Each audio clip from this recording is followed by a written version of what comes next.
എൻ്റെ tin sister കുറേ ദിവസമായിട്ടോ പറയണു അവളെ കേക്ക് ഉണ്ടാക്കാൻ ഒന്ന് പഠിപ്പിക്കാൻ. അപ്പോൾ ഞാൻ വിചാരിച്ചു ഇന്ന് തന്നെ പഠിപ്പിക്കാമെന്ന്. നമ്മൾ സാധാ ചായക്കൊക്കെ കൂട്ടുന്ന ഒരു സിമ്പിൾ കേക്കാണ് കേട്ടോ ഉണ്ടാക്കുന്നത്. 2 മുട്ട പൊടിച്ച് വയ്ക്കുക, അതിലേക്ക് ഒരു 3/4 കപ്പ് പൊടിക്കാത്ത പഞ്ചസാര കേട്ടോ ഞാൻ ഇട്ടിരിക്കുന്നത്. ബീറ്ററിൽ ചെയ്യണോണ്ടാണ് ഞാൻ പൊടിക്കാത്ത പഞ്ചസാര യൂസ് ചെയ്തിരിക്കുന്നത് കേട്ടോ. എന്നിട്ട് അതിലേക്ക് ഒരു ടീസ്പൂൺ വാനില എസൻസ് ഒഴിച്ചിട്ട് നന്നായിട്ട് ബീറ്റ് ചെയ്തെടുക്കണം കേട്ടോ.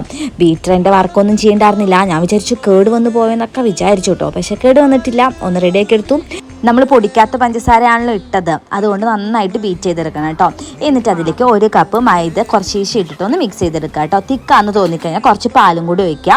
എന്നിട്ട് അതിലേക്ക് 2 ടേബിൾ സ്പൂൺ വെജിറ്റബിൾ ഓയിലും കൂടി ഇട്ടിട്ട് മിക്സ് ചെയ്തെടുക്കുക കേട്ടോ.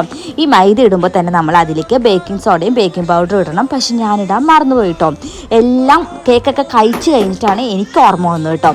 പക്ഷെ എന്തായാലും ഇതിൽ നിന്നിട്ട് ഒരു കാര്യം മനസ്സിലായി കേട്ടോ. ബേക്കിംഗ് സോഡയും ബേക്കിംഗ് പൗഡറും ഇട്ടില്ലെങ്കിലും കേക്ക് ഉണ്ടാക്കാൻ പറ്റും കേട്ടോ.